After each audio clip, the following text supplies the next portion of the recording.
Allô? Allô? Oui? Ah, c'est toi, bonjour et bienvenue sur Allô, le podcast qui vous fait raccrocher les téléphones. Et décrocher les livres des bibliothèques. Ça va, écoute. Bienvenue, bienvenue. Alaykoum salam. Merci aux personnes présentes. Merci Karima d'être toujours présente, de Là, je toujours suis répondre. vraiment mieux. Alhamdulillah. Aujourd'hui, donc c'est le 20e épisode d'Allo. Donc Allo, c'est un livre ouvert et c'est un podcast littéraire qui va être présenté donc par moi-même, Anna Fonseca et Kerima Shelbeb. On est toutes les deux auteurs. Et en fait, le but, c'est de vous reconnecter à la lecture, vous redonner envie de lire, de vous donner des petites anecdotes littéraires, des études scientifiques, des rappels religieux aussi autour des mots. Et aussi donc de présenter en deuxième partie d'émission un auteur, des auteurs peu connus et qui méritent un petit peu d'être mis en avant. En Voilà. lumière, machin. Et donc Exactement. aujourd'hui, ce sera la première fois qu'on recevra une poète. Donc forcément, ça me parle. Ah oui, c'est Parce que, vrai. Ah, voilà, donc pour ceux qui ne savent pas, moi je suis l'autrice d'un recueil de poèmes qui s'appelle Les portes s'ouvrent de l'intérieur. Et toi, Kerima, donc deux nouvelles, enfin deux oui, recueils de nouvelles je l'ai pas ici. et un roman. C'est Oui, ça. Le dernier, c'est un roman, c'est ça. Machin. Mais je pense que j'en parle assez sur ma page pour que les gens le sachent. ok. Donc il faut aller sur ta page. Alhamdulillah. Euh, Alors, de quoi voulais-tu nous parler aujourd'hui? alors aujourd'hui, je voulais parler justement, on est dans le thème, je voulais parler de la poésie. Oui. Euh, Puisque celle-ci, aujourd'hui, forcément, elle est au cœur de notre émission, machallah, et surtout de son lien, parce qu'il y a un lien à la religion. Parce que à la religion, l'amour divin, à la foi, tout ce qui nous transcende en fait, en tant que croyant. Parce que très souvent, moi quand je me suis convertie au début, et je pense que toi aussi Anna, tu pourras peut-être en parler, j'ai entendu pardon, beaucoup de discours un peu voilà, très rigoristes, très limitants, comme quoi voilà, tout ce qui est l'art, l'écriture, surtout la poésie, etc., parce qu'on se base souvent sur un verset, serait complètement haram, interdit, ce serait des bidas, de l'innovation. Et en fait, encore une fois, il faut remettre les choses dans leur contexte. Et en plus, exactement, les Arabes, c'est des spécialistes de la poésie. Oui. Et comme dans chaque verset, comme dans chaque sourate, il y a un contexte et on ne peut pas le sortir de son contexte pour aller en fait le plaquer sur n'importe quelle interprétation. Ça ne marche pas. Et c'est de la malhonnêteté intellectuelle. Donc, ce que je voulais rappeler, c'est que effectivement, notre religion, c'est un juste milieu. L'islam, c'est rien d'autre que le juste milieu, subhanallah, en toutes choses, dans les adorations comme dans la vie mondaine. Et elle légifère sur le fait que si la personne qui crée de la poésie ou qui en lit le fait au point de négliger ses adorations, c'est-à-dire que par exemple, imaginons, je ne sais pas si ça existe au monde, hein, mais imaginons quelqu'un qui lit de la poésie du matin au soir, tellement il est dedans qu'il ne brille plus, il est vraiment dans son truc, là évidemment que c'est haram, mais ça paraît logique en fait, dans ces cas-là, toute chose. Si je passe mon temps à manger et que finalement j'arrête de prier, alors manger devient haram. Enfin, c'est logique en fait, il faut le remettre dans un contexte. Voilà. Et Mais c'est bien de le signaler, même si c'est logique et c'est du bon sens.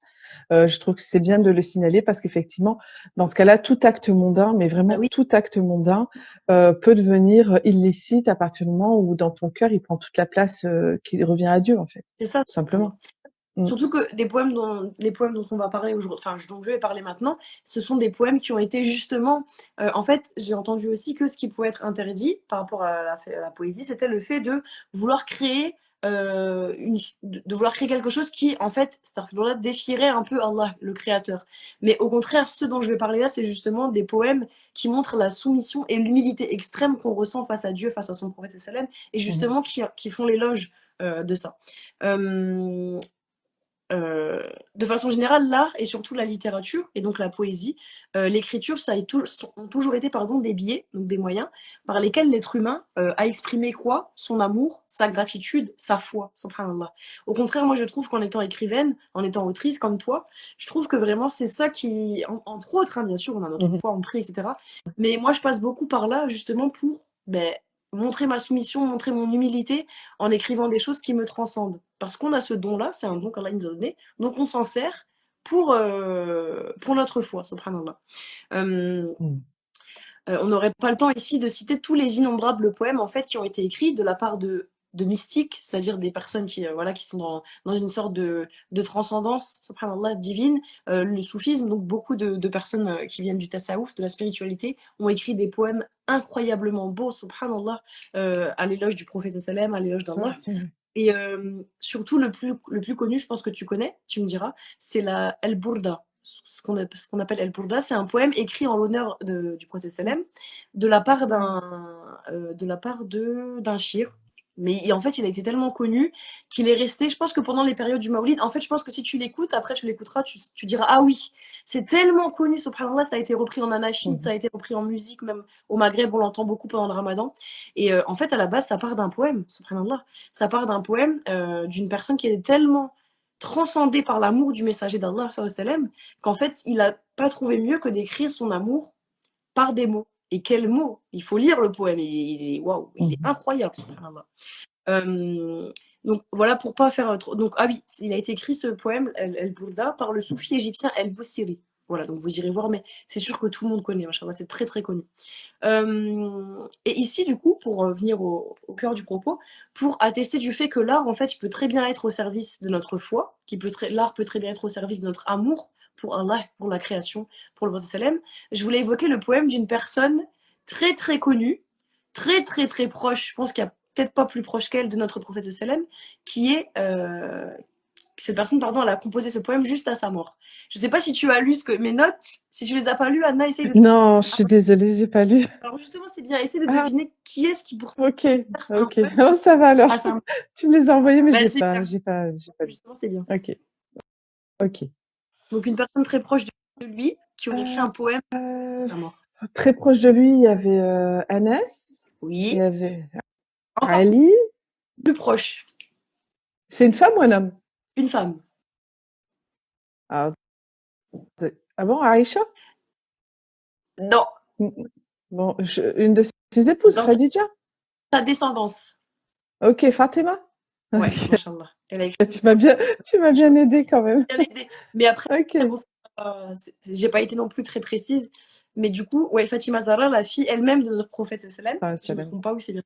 Elle avait D'accord. écrit un poème à la mort de son père, machallah, du messager sallam, sa fille, voilà, exactement. Et en fait, ça montre bien que si la fille du messager d'Allah sallam, se permet, entre grandes parenthèses, d'écrire, Mm. d'utiliser la poésie pour épancher son chagrin infini. Nous, on perd un proche, on est dans tous nos états, mais alors si on perd un proche et qu'en plus ce proche, c'est celui qu'Allah il a élu pour Mm. donner son message, comment on peut être en fait? Donc, je vais te le lire. J'ai pas une élocution aussi bonne que toi, Anna, je te le dis Ouais, directement. Mais je vais essayer pas de de faire. souci. Je sais que tu lis très très bien, mais moi je suis pas trop quelqu'un qui lit bien. Je vais essayer de faire au mieux. C'est Alors, Non, non, non. Tu lis très, très bien. ok, il faut que je prenne mon temps alors. Oui. Donc, poème de Fatima Zahra, il commence par que dois-je dire de celui qui a senti la terre de Mohammed? Ce parfum le poursuivra toute son existence. Sur moi se sont battues bien des angoisses. Si les jours étaient touchés, ils seraient en effervescence. Le ciel s'assombrit et semble être décroché. Le soleil du jour et l'atmosphère étaient entrelacés. La terre, après le prophète, s'est attristée. Malheureusement, à cause de lui, et sous nos pas trépidés. Du nord au sud, les gens le pleuraient. Les habitants de Médéré et les Yéménites le regrettaient. Comment tous les lieux où il se rendit sur lui sanglotaient, et la Kaaba ainsi que ses coins voilés. Ô sceau des prophètes, glorieuse fut ta clarté, celui qui fit descendre sur le Coran t'a sanctifié. Elle ajouta, donc ça c'est à la fin, nous t'avons perdu comme la terre est privée de pluie. Après ton départ, la révélation du livre s'était arrêtée depuis. Lorsque tu commenças à te plaindre, la révélation s'interrompit, comme si c'était nous que la mort a surpris. Ensuite, elle dit en pleurant, Père, ô mon Père, tu as répondu à l'appel de Dieu. Le paradis, le Firdaus est ton lieu, proche d'Allah est ta quintessence. L'ange Gabriel lui fit ses condoléances. Et dans une autre version, les paroles brûlantes comme les flammes du feu. Subhanallah. Incroyable. Hein. Et en, Oui. c'est en français. Alors imaginons en arabe. Parce que là, c'est juste une traduction. Machallah. Donc, Oui, traduire la poésie, c'est très compliqué. oui. Ouais, c'est magnifique. Je ne savais pas qu'elle avait écrit de la poésie. Oui. Et tout ton rappel me fait beaucoup de bien parce que moi, il y a 4 ans, quand j'ai publié mon recueil de poèmes, euh, on va dire un imam ou prédicateur, je ne sais pas comment le qualifier, m'a clairement reproché d'avoir écrit de la poésie, que Ouais. les compagnons n'en avaient jamais écrit, etc. Et, et Allah sait que dans ma poésie, il n'y a pas de choses, voilà, contraires à la religion. Et donc voilà, ça, comme quoi en fait, on peut penser ce qu'on veut, mais peut-être qu'il y a des choses à ne pas asséner comme des vérités absolues. Je pense que c'est ça. On peut dire, je trouve ça inutile, parce que bon, bien sûr, en plus, s'il était inutile, d'ailleurs, j'ai eu un joli commentaire sur Amazon Ouais. disant que c'était un livre inutile. Voilà, donc la personne ne s'arrête pas en privé. Et subhanallah, c'est vrai que sans avoir fait de recherche, je me dis, mais pourquoi? Et effectivement, comme tu le rappelais tout à l'heure, ce qui compte, c'est de ne pas venir vouloir concurrencer le Coran, c'est tout. Oui, Et, et, subhanallah. et que les thèmes, voilà, enfin, pas dire des paroles offensantes ou des choses comme ça, mais dehors de Bien ça, évidemment. Subhanallah. Donc tu peux être rassuré et alhamdoulilah. le simple fait, hein, moi je trouve, après on va pas s'éterniser, mais le simple fait qu'il ait rajouté à ça, c'est inutile, je pense que ça prouve bien, voilà, le niveau de purification de cette personne. En fait, pas grand chose à dire Mais ce que je peux dire sur. aux personnes qui nous écoutent, Oui, c'est que, bon là maintenant ça va, c'était il y a 4 ans, mais ça m'a vraiment minée pendant au moins 3-4 mois où je voulais carrément le retirer de la vente, déchirer les exemplaires que j'avais chez moi. Enfin voilà, ça a été fort parce que quand on appuie sur la touche culpabilité religieuse, on peut faire beaucoup beaucoup de dégâts chez les gens.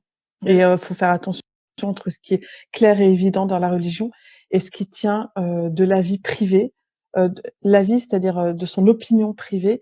Et là, on n'a pas à l'imposer à qui que ce soit. Et voilà. Donc, si vous avez de la poésie à écrire, si vous avez envie, si vous avez un rêve, quelque chose à accomplir, qui est toujours dans un cadre islamique, bien sûr, eh ben, n'écoutez pas les personnes autour de vous. Il y aura toujours les gens qui veulent faire pareil et qui n'y arrivent pas, donc ils vont pas vous soutenir, ou des personnes qui sont contre ce que vous faites, mais ça les regarde, ou des personnes qui ne font rien. Et enfin, c'est le truc, c'est que soit il y a des arguments, et même avec des arguments religieux, ah ben en fait, on est libre de les interpréter de la même façon. C'est ça, Voilà. subhanallah. Exactement. Alhamdulillah. Et, Merci pour le rappel en tout cas. avec grand. Du coup, ben, c'est vrai que ça montre bien qu'en fait, en général, c'est plutôt des personnes frustrées qui n'ont pas réussi à faire de la même Oui. chose, qui sont. C'est plutôt. En fait, tout ça, c'est plutôt en général de l'ordre du nefs et c'est Mm. pas de l'ordre. Mm. Subhanallah. Et on sait que la divergence, c'est ni'ama, donc voilà. Alhamdoulilah, Alhamdulillah. tout simplement. Alors, bah, puisqu'on est dans la poésie aujourd'hui, j'ai trouvé un article intéressant que je voulais vous lire sur Internet sur la force de la poésie, l'intérêt de la poésie. Donc, on est souvent distrait aujourd'hui par des voleurs d'attention, donc les écrans, etc. Et donc, il nous explique qu'est-ce qu'on gagnerait à lire de la poésie. Alors, tout d'abord, la force de s'élever et de se construire soi-même. Ah oui, alors j'ai changé de dernière minute mon programme. En fait, j'avais prévu quelque chose et à 5 minutes, j'ai changé. Donc déjà, l'art de la poésie, c'est l'art de communiquer avec le monde sensible.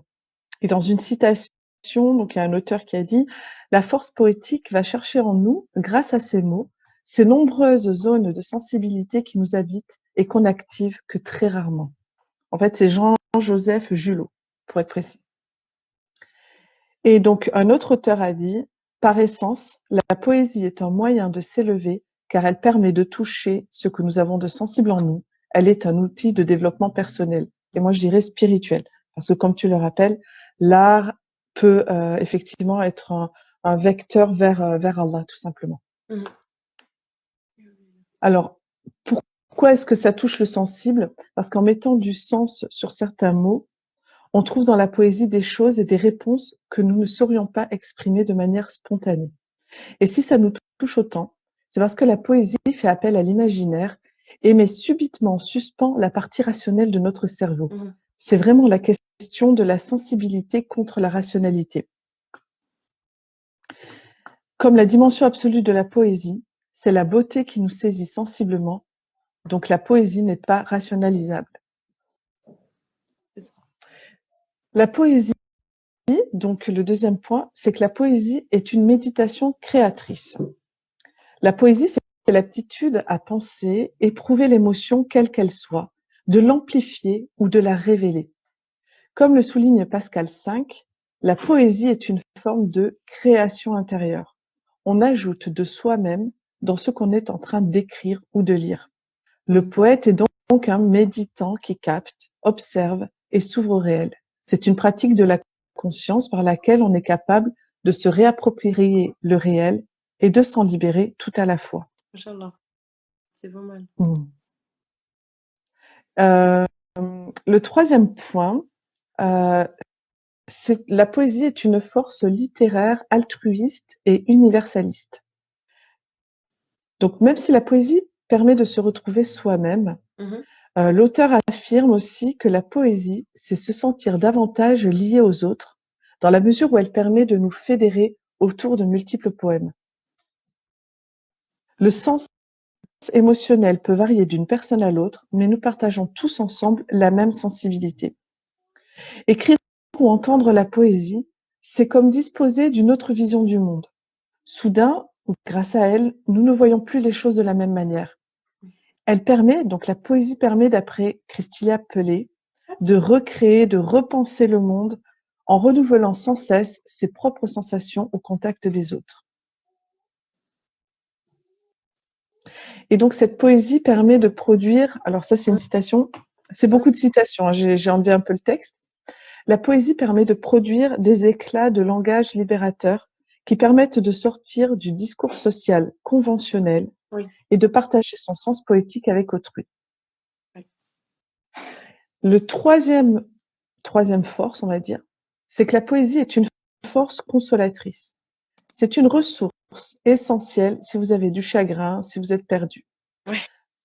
Heureusement que tu as rappelé avant, mais on ne va pas le rappeler à chaque fois, la première source de consolation étant, pour nous musulmans, le Coran. Voilà. Donc, comme ça, on recadre, mais en tout cas, la poésie, si elle a été donc utilisée par les compagnons, par les Arabes qui maîtrisaient les mots, c'est parce qu'elle a vraiment une force subtile. Et donc, il y a pas mal de livres qui ont été écrits sur le pouvoir des mots.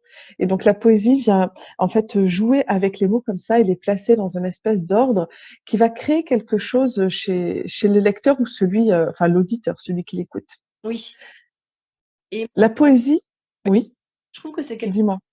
Par exemple, moi je suis aussi autrice comme toi, mais je suis pas à l'aise avec la poésie, tout simplement. Je sais pas, j'ai pas la patience. Et je trouve que justement, ça, c'est pas que un talent d'écriture. Vraiment, c'est ce que j'ai remarqué ces années, c'est que il faut vraiment de la patience. Pourquoi? Parce que il faut vraiment. Tu vois, quand j'écris mon livre, mes phrases me viennent. Certes, je joue aussi avec les mots, mais ça me vient de.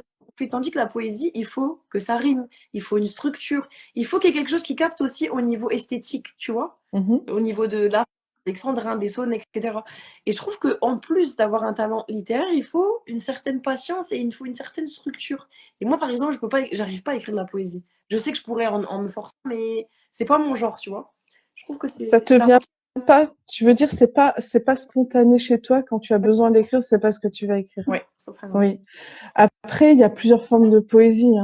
C'est comme pour la peinture où avant c'était extrêmement conventionnel, régulé au niveau des couleurs et tout. Les impressionnistes au début du XXe siècle sont venus faire exploser les codes. Et aujourd'hui, on est dans l'art brut, c'est-à-dire l'art sans avoir pris forcément des cours d'art plastique, l'art intuitif, l'art abstrait, etc. Et donc dans la poésie, il y a aussi tout ça. Il y a vraiment l'art poétique très régulé d'avant. Moi personnellement, je ne fais pas de l'art poétique classique. Mais tu vois ce que tu disais, eh ben en fait, moi je me suis demandé toutes ces années pourquoi j'écrivais de la poésie et non pas des romans. Tu vois, j'ai ton raisonnement, mais à l'inverse. Et je me suis dit, comment ça se fait? C'est-à-dire que moi, quand j'ai commencé à écrire, c'est ce qui est venu. Et à chaque fois que j'écris, c'est ce qui vient. C'est comme moi, en fait, mais à l'inverse. Tu vois, mais à l'inverse. Donc, c'est pas quelque chose qui va demander de la patience. Moi, ça me vient comme ça. Et facilement. Et d'ailleurs, beaucoup plus facilement qu'une histoire que je me sens même pas de commencer à écrire. Donc, je pense que c'est plus des orientations. Allah, il donne des orientations à chaque personne. Et pour moi, de mon point de vue, ça demanderait, bon, je n'ai pas essayé, mais ça demanderait beaucoup plus de temps et de patience d'écrire un roman comme toi, tu l'as fait sur 3 tomes quand même. Tu as écrit un roman fleuve, hein. C'est 600 pages, c'est ça? 4 tomes. Ok. Bon, pas 3. Mais c'est à peu près 600, 700 pages, c'est Euh, ça? ouais, c'est ça, ouais. Ouais. Moi, je m'en sens mais même pas capable, même pas Après, l'envie. Et donc, pour ceux qui... Ah, je t'entends pas, là, il n'y a pas le son. j'ai dit après, ça fait aussi 5 ans que j'écris. Donc, machallah, j'ai eu le temps d'écrire, tu vois. Oui, mais tu vois, moi, je suis pas capable de cette patience. Il faut être extrêmement patient sur 5 ans, de pas avoir les fruits de sa réflexion, les fruits terminés, alors que pour moi, un poème, c'est beaucoup plus instinctif, intuitif, instantané, spontané. Je peux prendre un poème en 10 minutes et voilà, c'est fait. Moi, j'ai un truc rapide. Il faut que ce soit rapide. Ouais, c'est vrai. Voilà. C'est juste pour rebondir, c'est que c'est une question de perception, la patience ou pas. Oui, c'est vrai, machallah. Et donc, pour conclure avec l'article, Mhm. ok. Donc c'est toujours une citation. Les gens ont besoin de poésie comme allié de vie, comme source d'inspiration pour mettre des mots sur les mots. Dans les moments de chagrin, de deuil très souvent, la poésie est un refuge, un recours extrêmement important. C'est une consolation. D'ailleurs, les poèmes n'ont pas forcément besoin d'être joyeux, gais ou célébrant la vie. Au Mhm. contraire, ceux qui ont une résonance sont d'autant plus, pardon, ceux qui font résonance à la douleur sont d'autant plus importants pour se consoler. Il est toujours extraordinaire de garder en tête que les poèmes sont parmi les dernières choses dont se souviennent les malades d'Alzheimer. Subhanallah. Ça, c'est une étude, ça? Oui, si tu veux l'article, je pourrais le mettre pour ceux qui veulent lire. C'est tiré en fait d'un podcast sur France Inter et donc là, c'est une présentation rapide de ce qui va se dire lors du podcast. Et donc là, il ne cite pas la. Bon, après c'est France Inter, donc je suppose qu'ils sont un petit peu sourcés quand même. Donc là, il précise pas l'étude. Mais il me semble que j'avais déjà entendu ça par rapport au Coran, où des personnes, tu vois, vieillissantes, avaient tendance à oublier des choses importantes, mais on garde les versets dans leur cœur. C'est beau. Et donc apparemment, j'ai découvert aussi dans cet article, que ça pourrait être la même chose pour les poèmes. Après, alors, il n'y a pas de. Mhm. Ok. C'est dans Psychologie Magazine en fait qu'est cité apparemment l'étude. D'accord. Voilà. Très intéressant, machallah. J'espère qu'on vous aura donné envie de lire de la poésie ou Pas d'en que si, écouter. on va faire plus. Enfin, si, on va faire plus en étant une très bonne poète. Machallah. Poétesse. Exactement. Poétesse, on ne dit pas encore poétrice, je crois pas. Non, On a autrice, auteur, mais poétesse. alors Samia Truquet dit un poème est une expression. Exactement, c'est une expression. Et merci Ça va pour être tous ceux qui nous ont rejoints. Salam Salam alaikum. alaikum. Alaikum salam wa rahmatullah. Tu vas bienvenue. bien? Machallah. Ça va. Alhamdulillah, et vous? Alhamdulillah. Alhamdulillah. On est Alhamdulillah. souvent lumineuse, machallah. T'as un beau visage. Oh, c'est gentil. Toi aussi, Karima. Alhamdulillah.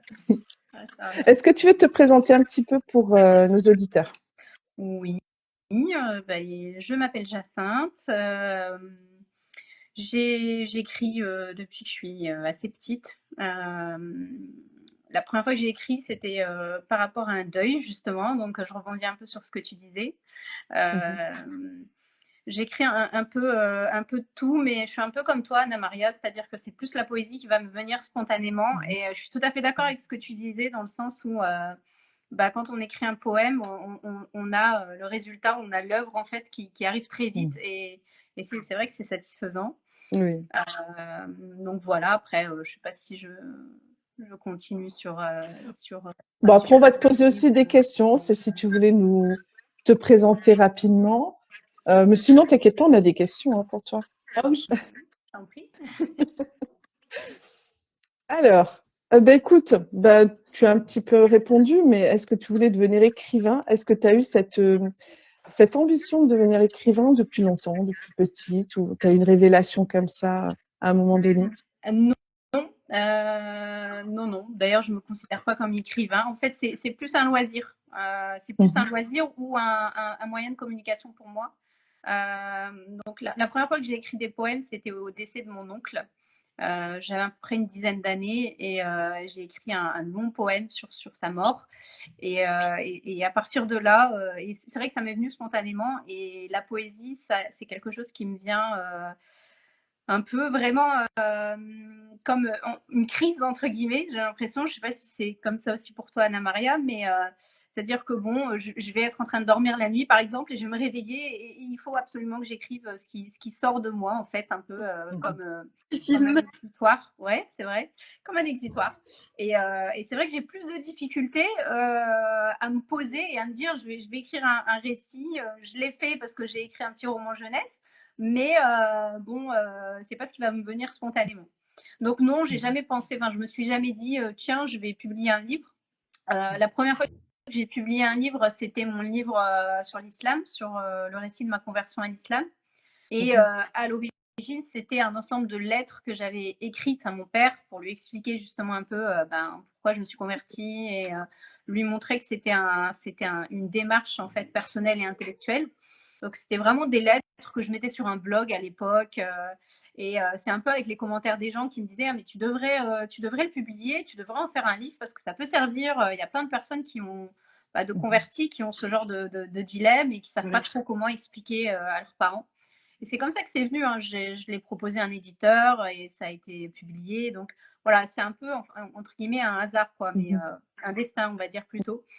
Mais non, je me suis jamais dit tiens, je vais devenir écrivaine, je vais publier des livres. Non. Super intéressant. Je savais que tu as écrit aussi le récit de ta conversion. J'aimerais voir ça aussi, Inch'Allah.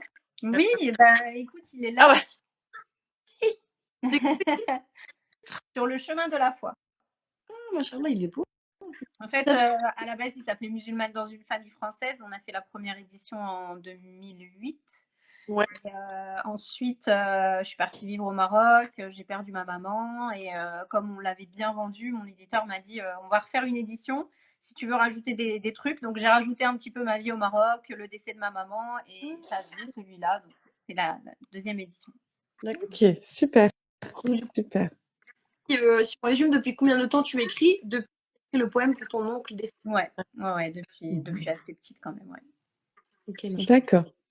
Et en général, pour tes poèmes, tu trouves l'inspiration comment? À part quand tu dors. Toujours dans les sentiments négatifs, malheureusement. Non, enlève malheureusement. Enlève. Je suis inspirée par la mélancolie, par la solitude, par la détresse, par la tristesse. Voilà. C'est très, très rare. Alors, il y a quelques poèmes peut-être qui sont un peu positifs, mais c'est assez rare. C'est un peu, je pense que je sors en moi ce que j'ai de triste dans les poèmes. Et c'est comme un exutoire, en fait. Je me permets juste de rebondir que, excuse-moi, parce qu'en fait, moi, quand j'ai commencé à écrire, mais plus maintenant, mais mes deux premiers ouvrages, c'est aussi comme ça que je le vivais, c'est que j'écrivais beaucoup beaucoup de mes proches, mais en fait, je me dis finalement, ils n'auraient pas forcément dû s'inquiéter parce que c'est comme tu l'as dit, un exutoire, c'est le moyen de faire sortir, donc c'est une thérapie quelque part. Et je vais dire après mon avis, mais c'est vrai que je me suis beaucoup reconnue, jamais maintenant tu me l'as dit, dans ton écriture. Tu as vraiment une plume mélancolique. Vraiment, c'est le parfait thème, le parfait terme. Ouais. Oui, effectivement, quand j'ai lu ton recueil, j'ai dit à Kerima que je trouvais que vous aviez un style assez proche. Moi, je suis pas non plus une analyste littéraire, mais ça m'a fait penser à Kerima. Voilà, on va rester très vague et voilà. Et beaucoup. Oui, c'est un très beau compliment. Si je te compare à Kerima, c'est. Non, aussi l'inverse. Merci alors. Machallah. Alors juste, il y a un commentaire de Samia qui dit un poème est une expression et j'aime cet exercice. Donc je pense que c'est une personne qui certainement ça donne un petit peu à la poésie écrit de temps en temps. Et elle a complété en disant un poème nous suit, un roman nous accompagne. Ah, je trouve ça magnifique. J'aimerais bien d'ailleurs, si ça te dit, hein, bien sûr, d'expliciter un peu cette phrase parce que je la trouve très belle. Donc voilà, donc je remercie tous ceux qui nous ont rejoints. Il y avait un autre commentaire par rapport à ce que tu disais. Ah, je pense qu'il y a une explication. On peut se défaire d'une compagnie moins d'une trace qu'un poème ou d'un bouquin qui résonne en nous. On peut se défaire d'une compagnie, moins d'une trace qu'un poème ou un bouquin résonne en nous. D'accord. Ben alors, je pense qu'elle a expliqué effectivement ce qu'elle voulait dire. Voilà, c'était juste ça. Donc l'inspiration, on peut dire que c'est un peu ton quotidien. Enfin, on va dire c'est plutôt ton monde intérieur en fait. Et quand il y a un trop plein, cette espèce de geyser qui vient, Ouais, c'est ok. exactement ça. Quand il y a un trop plein, Ouais. il faut que ça s'expulse. Ouais. Subhanallah. D'accord. Machallah. Mais tu sais, tu disais malheureusement, mais je trouve que non. D'ailleurs, on a dit que mon recueil était déprimant, mais c'est pas grave en fait, parce que le but, c'est pas de déprimer. Le but, c'est de partager l'universalité des sentiments. Parce que tout le monde a des moments de vague à l'âme, de dépression, des problèmes familiaux, des tristesses, des colères, enfin voilà. Donc, je trouve pas ça malheureux. Ça m'a pas rendue malheureuse, ton recueil de poèmes. Ça m'a vraiment transportée. Voilà, plutôt. Dans des sphères qu'on a besoin d'explorer, je pense. Que tout le monde a besoin d'explorer. Oui, c'est ça, parce que moi, il y a un cliché un peu entre parenthèses, tu vas me dire ce que tu en penses, mais il y a toujours ce cliché quand tu commences à écrire, bon, de moins en moins, hein, mais qu'en gros, ce cliché voudrait qu'on écrive que des choses gays, que des choses heureuses, que des. Oh, mais ton livre, il est un peu triste. Bah oui, il en faut aussi. Tu vois. Je sais pas si toi, tu as eu ce genre de remarques quand tes proches ou des gens ont lu ton ouvrage. Est-ce qu'ils t'ont parlé de ce côté qui serait trop sombre ou pas? Bon, oui, j'ai déjà eu des gens qui m'ont dit, bon, c'est un peu triste et tout, c'est pas très gai, mais bon, après, en plus, celui-là, j'ai envie de dire, c'est forcément le plus triste parce qu'il est arrivé à une Ah période de ma vie où, ouais, c'est arrivé à une période de ma vie où, voilà, c'était vraiment compliqué pour moi, j'étais vraiment, ça m'a aidé d'écrire, mais forcément, ça pouvait être que négatif, que triste en tout cas, ce que j'allais sortir à ce moment-là, donc ça reflétait un petit peu ce que je vivais, donc ça n'a pas forcément été étonnant pour les gens qui me connaissaient en tout cas. Ok. Et est-ce que ça a été facile d'être publié par rapport à la poésie? Est-ce qu'on publie facilement de la poésie? Bah écoute, encore une fois, j'ai envoyé mon recueil à quelques maisons d'édition, mais pas énormément. Et cette maison d'édition-là, qui est la maison Inclinaison, je l'avais connue par le biais d'une abonnée Instagram que je suivais qui écrivait de la poésie et qui avait publié aussi chez eux.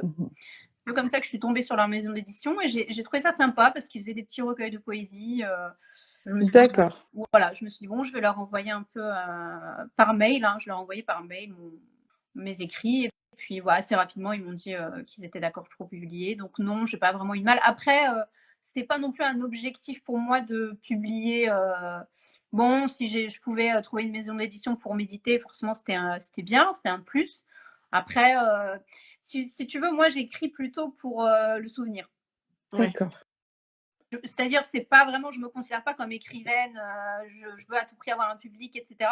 C'est presque limite plus pour moi que j'écris en fait. D'accord. Pour moi, pour laisser une trace de mes écrits, pour mes enfants aussi, tu vois.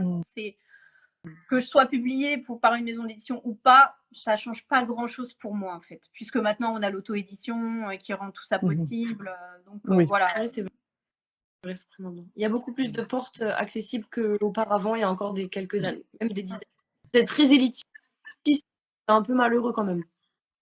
C'est vrai. Après, oui, je pense que la poésie, c'est pas quelque chose qui est facile à publier, à mon avis. Hein. Ouais. Je pense, en fait, déjà au Furet du Nord, par exemple, c'est pas un rayon très très grand. Mais tu vois, pour rebondir sur ce qu'on disait un petit peu tout à l'heure, c'est que justement, foncez, je vous le dis aux auditeurs qui nous écoutent, foncez si vous avez besoin d'écrire et ne vous demandez pas pourquoi ça vient. Parce que moi, en fait, on n'est jamais content de ce qu'on fait. J'ai l'impression qu'on n'est jamais content. Et donc, je me suis dit, mais pourquoi je m'embête à faire de la poésie alors que finalement, c'est pas très bien. En fait, j'ai eu mon mental qui est venu me poser des questions qu'aujourd'hui je trouve complètement stupides, qui n'ont pas lieu, tu vois, jusqu'à ce que je m'auto-rassure que non, la poésie, en fait, c'est un art qui élève en fait. Et je ne voyais pas ça du tout comme ça avant. sachant que j'étais quelqu'un qui ne lisait jamais de poésie. C'est pour ça que je n'ai pas compris pourquoi j'ai commencé à écrire des vers, alors que je ne lisais jamais de poésie. Enfin voilà, c'était pas quelque chose que j'aimais en fait. En vrai, c'est ça. Mais bon. Donc, c'est thérapeutique aussi. Je l'ai pas dit tout à l'heure dans la présentation de l'article parce que j'ai sauté des passages, mais c'est vraiment thérapeutique. Donc, si vous voulez faire comme Jacinthe et écrire déjà pour vous, c'est une bonne chose. Et puis après, peut-être que en montrant à une amie ou en vous sentant un petit peu l'âme de vouloir le partager, bah, peut-être qu'après vous pouvez vous rapprocher de Jacinthe et voir un petit peu comment elle a. Enfin, remarquez, tu y as répondu. Comment tu as approché la maison d'édition. Ouais. C'est facile en fait, c'est juste par mail. C'est vrai que au contraire, c'est limite, je préfère, enfin, je suis un peu timide quand on me lit en fait. J'ai l'impression qu'on entre dans mon intimité, qu'on entre dans mon univers. C'est presque limite si je préférais pas avoir de lecteur. Enfin, j'exagère un peu, mais non, j'écris vraiment pour moi en fait. C'est vraiment quelque chose de personnel. Voilà. Bon, c'est vraiment... Après, quand on écrit, on va être lu, hein, ça c'est sûr. Ouais, c'est sûr. Au moins par l'éditeur. Ouais. Si tu fais aucune vente, il y a au moins l'éditeur qui va le lire quand même, logiquement. Quand on relit à haute voix ce que j'écris, c'est trop bizarre, Anna, je sais pas pour toi, mais c'est pas que j'ai honte, enfin, je sais pas, je me sens bien. Ouais, c'est vrai. Toi, c'est un exercice qui est pas facile, qu'on fait à chaque fois qu'on a l'émission et qui touche à chaque fois l'auteur. Parce que effectivement, tu te dissocies de ton œuvre et tu as l'impression en fait que c'est même pas toi qui as écrit ces mots-là. C'est vrai que c'est assez bizarre, ouais, assez bizarre.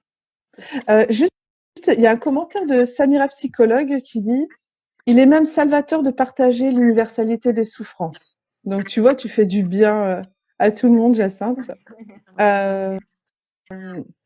On a une précision de Samia: les romans font voyager, font réfléchir, ils nous offrent une porte vers d'autres points de vue et c'est super. Exactement.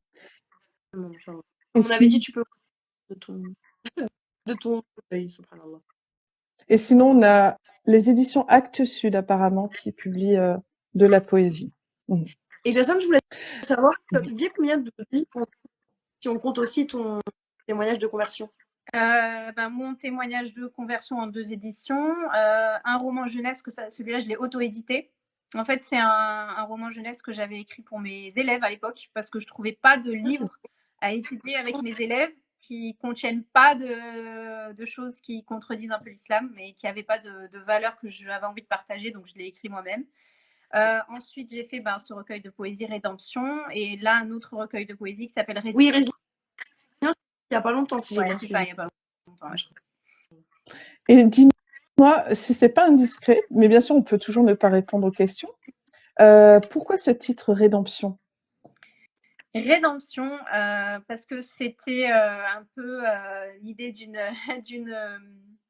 renaissance, en fait. Une rédemption. Alors, je sais que c'est un peu religieux aussi, ce terme.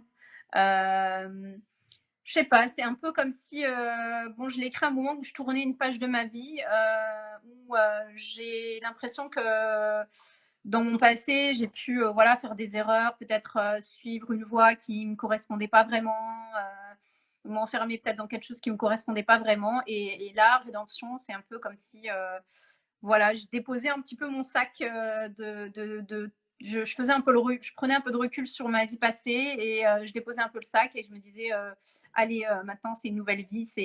Le dernier s'appelle Résilience, donc ça rejoint un peu l'idée aussi, mais voilà un peu. Je sais pas si c'est très clair. Oui, tout en restant pudique, parce qu'on n'a pas besoin des éléments précis, mais effectivement, Rédemption, je pense moi vraiment à, tu sais, une image de feu en fait qui vient brûler tout ce qui était inutile, tout ce qui était faux, tout ce qui était illusoire, et une espèce de renaissance en pureté. Enfin voilà, moi j'ai vraiment une image de feu. C'est ça, ouais. Parce qu'en plus, je l'ai écrit à un moment où j'étais dans beaucoup d'épreuves et quand on est converti à l'islam, on a des périodes de foi hautes, des périodes de foi basses. Et quand on a beaucoup d'épreuves comme ça et qu'on se sent délaissé, qu'on se sent seul, quand on se dit où est la Oumma, je suis toute seule dans mon épreuve, personne ne m'aide. Et qu'en plus, on se retrouve en France. Donc, moi, j'ai été hospitalisée un certain temps. Donc, j'étais forcément... voilà, tu as des périodes de doute. Et à ce moment-là, c'était vraiment... allez, je me raccroche à ma foi. Je prends la foi comme une bouée de sauvetage. Et non, je m'y accroche. Et voilà, je suis dans une mer, en fait, avec plein de vagues. Et je me dis, allez, je m'accroche à ma bouée et je vais renaître. Et Inch'Allah, je vais renaître meilleure que ce que j'étais avant. En fait, c'était voilà un peu l'idée. Inch'Allah. Ok. Inch'Allah. Magnifique. Bah, écoute, moi, j'ai plus de questions à part peut-être où est-ce qu'on peut se le procurer si on veut l'acheter. Ouais. Alors, aux éditions, sur le site des éditions Inclinaison, mais il est aussi sur le Furet du Nord, la Fnac, il est aussi D'accord. sur Amazon, enfin, un peu Un peu partout en fait. partout. Donc, si vous voulez vous le procurer, bah, c'est facile. Vous tapez donc le nom de l'auteur, mais on mettra tout ça en lien, enfin, sous la vidéo, Jacinthe Lavallée, Rédemption, et puis vous aurez aussi, à mon avis, ses autres livres. Je ne sais pas si tu as d'autres questions, Oui. Karima. Oui. Assez rapidement, du coup, mais Vas-y. est-ce que c'était un choix de... Comment dire? Après, j'ai pas vu les autres. C'était un choix, ce côté très sobre de la couverture. Parce que du coup, ça peut rappeler la rédemption, quelque chose de... je vais pas dire sobre, mais bah si, en fait. Au-delà de tous les artifices, tu vois. Ouais, alors je suis pas très douée en couverture de livres et j'attache pas trop d'importance à ça. Mais en fait, là, c'est une collection qui s'appelle Cordes tissées, une collection que réalise cette maison d'édition-là. Et donc, ils ont tous la même couverture. Ça change un petit peu de couleur, donc c'est pas moi qui ai choisi la Et donc, couverture. Mais elle me va très c'est le bien. numéro 40. Ouais. C'est ça? Ouais, c'est ça. Tu l'as pas publié à tes 40 ans quand même. Non, mais presque. Ok. C'est marrant. Ok. Est-ce Super. Bah, écoute, en direct? Pourquoi pas? j'ai pas Est-ce entendu. qu'on passerait Excuse-moi. la lecture en direct? Mais du coup, la ça te dérange pas du coup qu'on lise alors, finalement? C'est pas interdit? Choix, je crois. Bah, si vraiment ça te gêne, on le fait pas. Non, Vraiment, oui. je veux pas. Tu vas lire lequel Bah, je vais lire L'amour et la mort. Oh là là. Vas-y. Ok. L'amour et la mort. L'amour et la mort, l'armure et le mort. Le cavalier attaché, la monture harnachée. Penses-tu retenir la fougue du cheval? Penses-tu contenir l'ardeur de l'animal? Ton corps s'évanouit, enfoui sous ton âme. Ton esprit s'enfuit, consumé par la flamme. L'amour et la mort, l'armure et le mort. La vie s'est envolée par le cœur empalé. Les brides ne tiennent pas, les rênes sont à terre. Je dis, je ne t'aime pas, trahi par mon mystère. Les mots disent, ils répriment. Les mots luisent, ils s'expriment. L'amour et la mort, l'armure et le mort. Écoute le silence, comprends la confidence. C'est ton préféré, Anna Maria? Certainement. C'est très beau. Magnifique. Et moi, Hein. J'espère que vous avez été sensible aux mots parce que on est vraiment quand même dans on n'est pas seulement dans l'expression des sentiments, on sent quand même une solide base littéraire chez toi. ouais. Tu vois, tu as du vocabulaire. Enfin voilà, on sent que c'est pas juste de la poésie parlée ou de la poésie. Je trouve qu'il y a vraiment quand même quelque chose de très littéraire. Merci, Elle Anna Maria. maîtrise le sujet, Jacinthe. Hein? Tu maîtrises le sujet, Macha. Tu maîtrises tes mots. Moi, et c'est humaine humanité. Une humanité que tu as préférée, toi? Oui. Oui, je dirai après pourquoi, mais je vais la lire du coup. Donc, les feuilles. Oui, Je d'accord. peux commencer? Désolée. Vas-y, excuse-moi. C'est pas grave. Les feuilles du noyer ombre mon sourire. Si marcher, il le faut. Je peine à avancer. Humaine humanité, la mort porte sa faux. Les barques vélivolent accostent pour mourir. Les vapeurs mystiques de l'horizon funèbre éprouvent ma mémoire par-delà les ténèbres. Il fait nuit en mon jour, le ciel de l'arme est lourd. Les propos d'histoire de l'horrible détresse. Derrière les jeux trahissent mon ivresse. Les astres de la nuit n'écoutent ma plume, pétulante insomnie pleine de soliloques. Mon esprit, même l'amour, renu. Ces mots d'une âme aimante à union possible. J'ai beaucoup aimé parce qu'il y a beaucoup de, si je ne me trompe pas, d'alternance, d'assonance. Et je trouve qu'il y a un côté très beau terrien à cette poème. Vraiment. Et moi, j'adore. Je l'aime trop. Et Ah ouais? tu vois, les feuilles du noyer au bon moment sourire, les portes Vélivox. Il y a vraiment un rythme. On peut limite entendre un rythme derrière. J'aime beaucoup. D'accord. Machallah. C'est pas mon préféré, ni le premier ni le deuxième, mais c'est bien de voir un peu ben, à quoi les lecteurs sont sensibles Bah en oui. fait. Oui. Alors, avec Toujours très personnel. Oui. pourquoi ce poème est à vie de façon générale sur le recueil? Ça Je coupe, t'entends quand pas. tu parles. Ouais, ça coupe. Ah, J'ai mal. j'ai dit, est-ce que tu peux dire du coup pourquoi tu dis et ton avis sur le recueil? J'ai cru comprendre parce que ça coupe Ouais. beaucoup. Tu veux savoir pourquoi ce poème? Oui. D'accord. Alors déjà pour le jeu de mots, l'amour et la mort, l'armure et le mort, voilà. Le jeu de mots entre le mort du cheval, la mort. Toute la fougue en fait, il y a vraiment au niveau du rythme et au niveau de l'image du cheval, il y a quelque chose qui me parle beaucoup à moi. C'est voilà. Mm. Inch'Allah. Et vous m'entendez bien là du coup? Oui. Là, ça va, ouais. Ok. Alors par rapport, oui, le son est pas bon, Karima, j'ai pas entendu. J'ai dit, est-ce que tu peux du coup nous donner ton avis général sur le recueil en entier? Ok. Alors, bah, ce recueil invite à la réflexion avec des sujets sérieux tels que la mort, la souffrance, mais aussi le sujet qui fait vibrer tous les corps, pardon, c'est un très beau lapsus. L'amour avec un grand A, l'amour romantique, mais aussi familial, divin, universel, fraternel. Grand A, c'est pour sortir de l'amour romantique. Faut vraiment sortir des Hollywood, etc. Quand on parle d'amour, on parle de l'amour, ce qui est bien, bien au-delà. Ok. Alors, le rythme est dynamique avec des vers assez courts. C'est ce que j'ai aimé, tu vois, c'est pas très long. La musique des mots permet l'envolée de l'esprit. Est-ce que tout doit être saisi ou compris dans la poésie? N'est-ce pas le langage du cœur qui s'exprime au cœur, laissant la raison se reposer à son grand regret? J'ai trouvé ces poèmes très bien écrits, avec du vocabulaire que j'ai découvert. Il y a des mots que je ne comprends pas. Il faut les chercher, c'est tout. Et c'est très bien, donc, si vous voulez enrichir votre vocabulaire aussi. Voilà. Inch'Allah. Et toi, Kerima, qu'as-tu pensé? Bah, mon avis, pardon, rejoint beaucoup. Mhm. Vous m'entendez mieux? Ça va, ça coupe à un certain moment, mais Donc, mon avis rejoint beaucoup le tien. Mais moi, ce que j'ai beaucoup aimé aussi, c'est que dès que j'ai commencé à le lire, je me suis beaucoup retrouvée dans mon premier recueil. Et surtout, le côté très italien, moi, j'aime énormément Baudelaire, machin. Et, j'ai bien aimé aussi le fait qu'effectivement, on est dans une ère, en fait, malheureusement, je le vois, où le vocabulaire devient de plus en plus restreint. On ne parle plus avec de beaux mots, on ne parle plus de mots qui sont recherchés. On parle de plus en plus avec des mots qui sont courts, on abrège tout et on vient directement à l'essentiel. Et je trouve qu'on a vraiment la langue française, c'est une langue qui est magnifique, mais vraiment.